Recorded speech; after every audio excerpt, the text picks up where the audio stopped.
Hello दोस्तों and welcome to another exciting episode from Score Clever. मैं हूँ जिया and मैं हूँ विराट।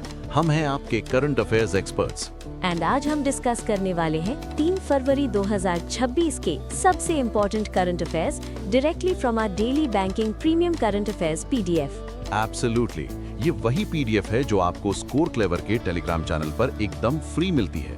कंटेंट इतना कंसाइज कि दूसरी सोर्सेज से 5 गुना कम, बट परफॉर्मेंस में सबसे बेस्ट।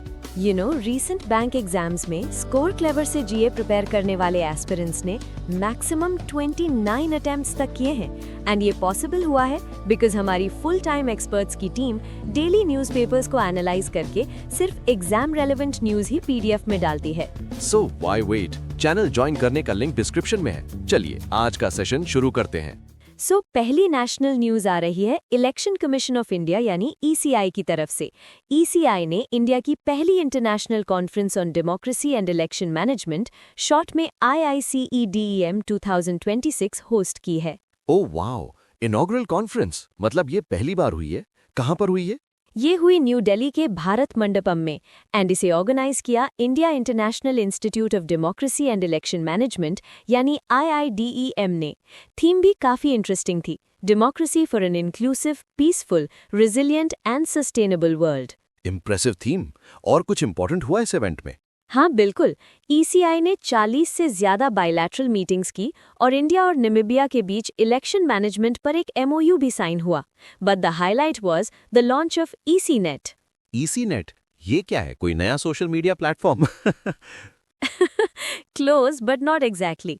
ECNet का फुल फॉर्म है election commission of India network. ये एक वन स्टॉप डिजिटल प्लेटफॉर्म है जो 40 से ज्यादा एप्लीकेशंस को इंटीग्रेट करता है और बेस्ट पार्ट, ये इंग्लिश और सभी 22 शेड्यूल्ड लैंग्वेजेस में अवेलेबल है। That's fantastic. कॉन्फ्रेंस के एंड में दिल्ली डिक्लेरेशन 2026 को भी यूनानिमसली अडॉप्ट किया गया, जिसमें फ्यूचर कोलैबोरेशन के लिए 5 पिलर्स आउटलाइन किए गए हैं। एग्जैक्टली, ये पिलर्स हैं purity of electoral rolls, conduct of elections, use of technology, research and publications, and capacity building. Basically, elections को और free and fair बनाने के लिए। Got it. चलो नेक्स्ट न्यूज पर चलते हैं, जो है इंडिया के 77th रिपब्लिक डे सेलिब्रेशंस के बारे में। A very proud moment. Central theme थी 150 years of वंदे मातरम, जो बंकिम चंद्र चैटर्जी द्वारा 1875 में कंपोज किए गए हमारे नेशनल सॉन्ग को ऑनर करती है। एंड इस बार एक हिस्टोरिकल फर्स्ट भी हुआ। यूरोपियन यूनियन EU की ड्यूअल टॉप लीडरशिप यानी यूरोपियन कमीशन की president Ursula von der Leyen और यूरोपियन काउंसिल के प्रेसिडेंट एंटोनियो कोस्टा हमारे चीफ गेस्ट्स थे। That's truly historic. पहली बार यूरोप के बाहर एक EU मिलिट्री कंटिंजेंट ने भी परेड में पार्टिसिपेट किया। परेड को लेफ्टिनेंट जनरल भवनीश कुमार ने कमांड किया। एंड जो ट्रेडिशनल 21 गन सलूट होता है, वो 172 ceremonial battery of the 172 field regiment ने 105 मिलीमीटर लाइट फील्ड गन्स का यूज करके दिया। Plus Oscar winning composer MM Keeravani ने एक स्पेशल म्यूजिकल पीस भी कंपोज किया था। परेड में डेब्यूज की भी भरमार थी। DRDO ने अपनी पहली long range anti ship hypersonic missile LRSHM debut की। इंडियन आर्मी ने एक नया फेस्ड बैटल फॉर्मेट इंट्रोड्यूस किया। और भैरव बटालियन जो एक स्पेशलाइज्ड असॉल्ट इन्फेंट्री है, और शक्तिबान रेजिमेंट जो एक dedicated drone and counter drone warfare unit है, उनका भी डेब्यू हुआ। टोटल 30 टैब्लोज डिस्प्ले हुए थे। Yes, 17 स्टेट/UTs से और 13 सेंट्रल मिनिस्ट्रीज से। एंड इसी मौके पर मिनिस्ट्री ऑफ टूरिज्म ने रेड फोर्ट पर 6-day मेगा इवेंट भारत पर्व भी ऑर्गेनाइज किया। परफेक्ट। अब चलते हैं टेक्नोलॉजी की तरफ। एक next gen Aadhaar app launch हुई है। Yes, union minister of state Jitin Prasada ने UIDAI डे सेलिब्रेशंस पर इसे लॉन्च किया। इसका मेन एम है आइडेंटिटी डॉक्यूमेंट्स की फिजिकल फोटोकॉपीज की जरूरत को खत्म करना। इसका सबसे कूल फीचर है selective sharing and consent control. मतलब यूजर्स QR कोड्स के थ्रू सिर्फ स्पेसिफिक डिटेल्स शेयर कर सकते हैं। No need to share the entire Aadhaar. Data minimisation का बेस्ट एग्जाम्पल है। और एक और फीचर है वन फैमिली वन ऐप। इससे एक ही डिवाइस से 5 आधार प्रोफाइल्स तक मैनेज की जा सकती हैं। सो पूरी फैमिली का आधार एक ही फोन में। वॉलेट में 100 तरह के कार्ड रखने से छुटकारा। Finally, bye the way, UIDAI के CEO भुवनेश कुमार हैं, हेडक्वार्टर्स न्यू दिल्ली में है, और ये 2016 में एस्टैब्लिश हुआ था। Good info. Next, department of fisheries ने अंडमान एंड निकोबार आइलैंड्स के माया बंदर में एक smart and integrated fishing harbour के डेवलपमेंट को अप्रूव किया है। अच्छा, तो ये पीएम मत्स्य संपदा योजना का पार्ट है। इसका कॉस्ट है 199.24 करोड़, जो 100% सेंट्रल फाइनेंशियल असिस्टेंस से कवर होगा। राइट, इस हार्बर की annual fish landing capacity 9,900 tonnes होगी और ये 430 फिशिंग वेसल्स को safe landing and berthing facilities provide करेगा। अंडमान के मरीन पोटेंशियल को अनलॉक करने के लिए ये काफी क्रूशल स्टेप है। Sounds like a big move for the fishery sector. अब बात करते हैं third inland waterways development council meeting की। ये मीटिंग कोची, केरला में हुई और इसे यूनियन मिनिस्टर सर्बानंदा सोनोवाल ने चेयर किया। काउंसिल ने सेक्टर ग्रोथ के नेक्स्ट फेज के लिए 1,500 करोड़ रुपीस के प्रोजेक्ट्स अप्रूव किए हैं। 1,500 crore, that's a huge amount. इसमें क्या-क्या इंक्लूडेड है? इसमें 900 करोड़ रुपए वाटरवे प्रोजेक्ट्स के लिए हैं और 465 करोड़ रुपीस एसेट प्रोक्योरमेंट के लिए। इसके अलावा केरला, गुजरात, कर्नाटका, उड़ीसा और तेलंगाना में रिवर क्रूज जेटीज डेवलप करने के लिए 150 करोड़ रुपीस से ज्यादा के प्रोजेक्ट्स के फाउंडेशन स्टोन्स भी रखे गए हैं। That's not all. National waterway 49 जो झेलम रिवर है J&K में, वहां के लिए 10 हाइब्रिड इलेक्ट्रिक वेसल्स को भी अप्रूवल मिला है और आंध्र प्रदेश में कृष्णा रिवर पर रो और कार्गो टर्मिनल्स भी डेवलप होंगे। एक और इम्पॉर्टेंट अनाउंसमेंट थी जलवाहक कार्गो प्रमोशन स्कीम का पोटेंशियल एक्सपेंशन। इसमें कार्गो मूवमेंट के ऑपरेटिंग एक्सपेंडिचर पर अप टू 35% रीएम्बर्समेंट मिलता है। Wow! By the way, India में करंटली 111 नेशनल वाटरवेज हैं, जिनमें से 32 ऑपरेशनल हैं। Great. Next, ministry of statistics and programme implementation यानी मॉस्पी ने एक नया web based portal Paimana operationalise किया है। पाइमाना काफी यूनिक नाम है। What does it do? पाइमाना का फुल फॉर्म है project assessment, infrastructure monitoring and analytics for nation building. ये 150 करोड़ रुपीस या उससे ऊपर के सेंट्रल सेक्टर इंफ्रास्ट्रक्चर प्रोजेक्ट्स को मॉनिटर करने के लिए डिजाइन किया गया है। इसने पुराने OCMS 2006 सिस्टम को रिप्लेस किया है। Okay, so it's a modern monitoring tool. Good. Next up, यंत्रा इंडिया लिमिटेड यानी YIL को मिनी रत्ना कैटेगरी 1 स्टेटस मिल गया है। Yes, and this is a big deal. YIL एक डिफेंस पब्लिक सेक्टर यूनिट है जिसने सिर्फ 4 साल में गवर्नमेंटल एंटिटी से प्रॉफिट मेकिंग कॉर्पोरेट स्ट्रक्चर में ट्रांसफॉर्म होकर ये स्टेटस अचीव किया है। It's like a startup success story in the PSU world. Absolutely. What an achievement. दोस्तों, एक छोटा सा ब्रेक। अगर आप भी इन करंट अफेयर्स और जीके को ऐसे ही इजीली मेमोराइज करना चाहते हैं तो गूगल प्ले स्टोर से स्कोर क्लेवर ऐप जरूर डाउनलोड करें। Exactly. हमारी ऐप एक unique new learning technique use करती है जिससे आप जो एक बार पढ़ेंगे वो आप कभी नहीं भूलेंगे। It's a game changer for exam preparation. So download the Score Clever app now. चलिए अब आगे बढ़ते हैं to the banking section. Slice Small Finance Bank ने 3 नए फाइनेंशियल प्रोडक्ट्स लॉन्च किए हैं। 3 नए प्रोडक्ट्स कौन कौन से? पहला है एक डिजिटल सेविंग्स अकाउंट जो 100% RBI के रेपो रेट से लिंक्ड है। ये इंडिया का पहला ऐसा सेविंग्स प्रोडक्ट है। दूसरा है एक UPI इंटीग्रेटेड क्रेडिट कार्ड और तीसरा है digital fix deposits. Wait, 100% repo rate से लिंक्ड, इसका क्या मतलब हुआ for a common person? Simple terms में रेपो रेट वो रेट है जिस पर RBI कमर्शियल बैंक्स को शॉर्ट टर्म के लिए पैसे लेंड करता है।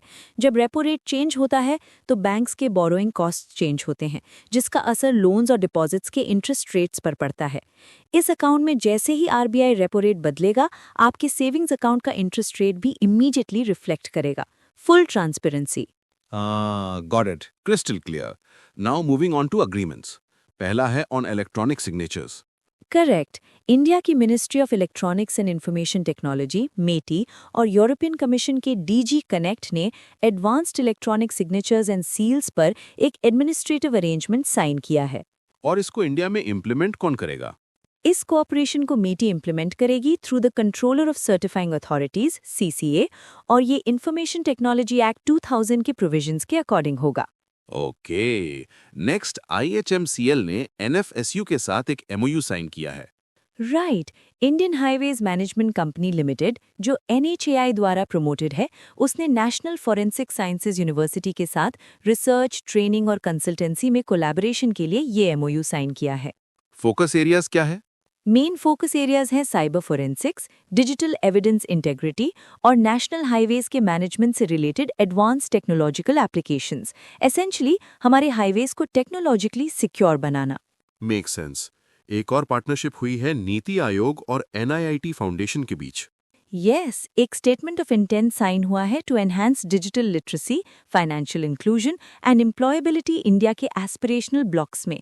ये एस्पिरेशनल ब्लॉक्स प्रोग्राम ABP के अंदर इम्प्लीमेंट होगा। टारगेट क्या है इस इनिशिएटिव का? इनिशिएटिव का एम है 1.2 लाख बेनिफिशरीज तक पहुंचना और इसमें विमेन का मिनिमम 40% पार्टिसिपेशन इंश्योर किया जाएगा to empower them as economic contributors. Brilliant. Last agreement news है सेल और राइट्स के बीच। Yes, steel authority of India limited ने rail India technical and economic service के साथ एक MOU साइन किया है to strengthen logistics and operational efficiency across SAIL's plants and mines. ये पार्टनरशिप सेल के डीजल लोकोमोटिव फ्लीट के इफेक्टिव मेंटेनेंस को इंश्योर करेगी। चलिए अब इंटरनेशनल न्यूज की तरफ। वर्ल्ड इकोनॉमिक फोरम WEF की 56th एनुअल मीटिंग हुई। हाँ, ये मीटिंग डावोस क्लॉस्टर स्विट्जरलैंड में हुई under the theme a spirit of dialogue. India से डेलीगेशन को यूनियन मिनिस्टर अश्विनी वैष्णव ने लीड किया। WEF ने कुछ रिपोर्ट्स भी रिलीज की, right?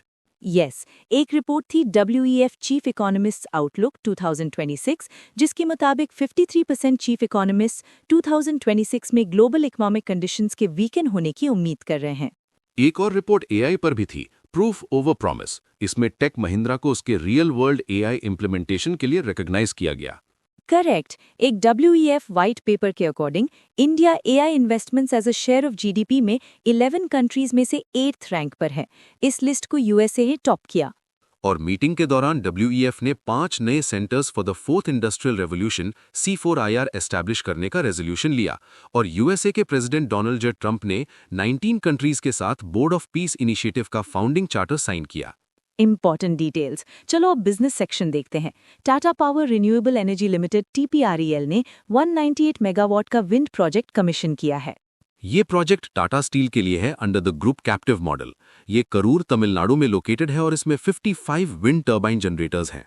Moving on to state news, Rajasthan government ने राज उन्नति इनिशिएटिव लॉन्च किया है।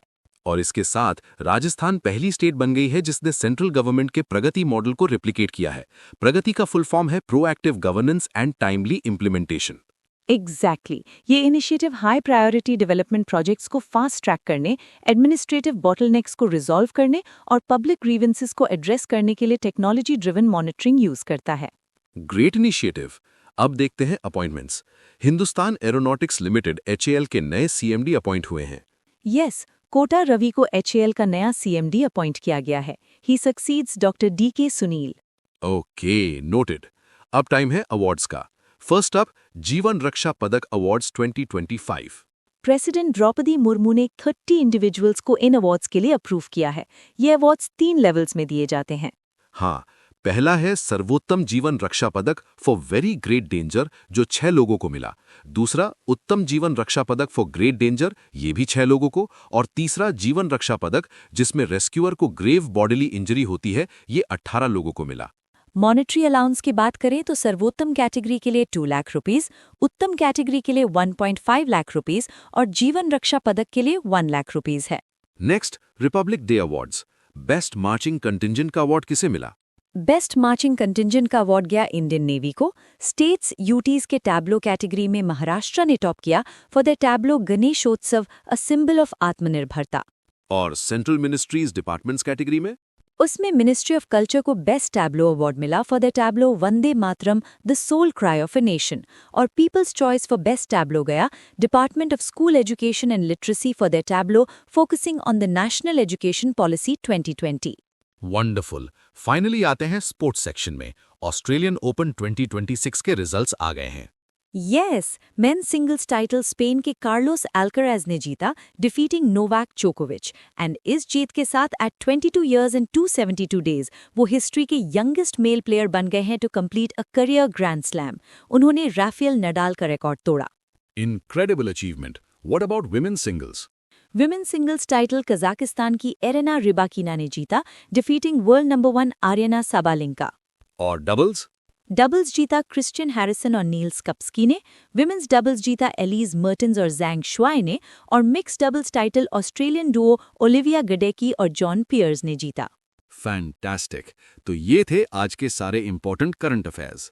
यस, लेकिन जाने से पहले एक सुपर एक्साइटिंग अनाउंसमेंट। अपनी करंट अफेयर्स प्रिपरेशन को टेस्ट करने के लिए तैयार हो जाइए with our current affairs league. ये है करंट अफेयर्स का IPL। हमारे Telegram channel current affairs league पर रोज रात 8 बजे क्विज होता है covering the same day's current affairs. हर महीने एक नई लीग शुरू होती है और स्कोर्स मंथ एंड तक काउंट होते हैं। टॉप परफॉर्मर्स को मिलते हैं exciting rewards. So don't miss out on the fun and the learning. Telegram channel current affairs league join करने का लिंक डिस्क्रिप्शन में है। अभी ज्वाइन करें और चैंपियन बनने की रेस में शामिल हो जाएं। That's all from us today. मिलते हैं कल with more updates. तब तक के लिए keep learning with Score Clever. Bye bye and take care.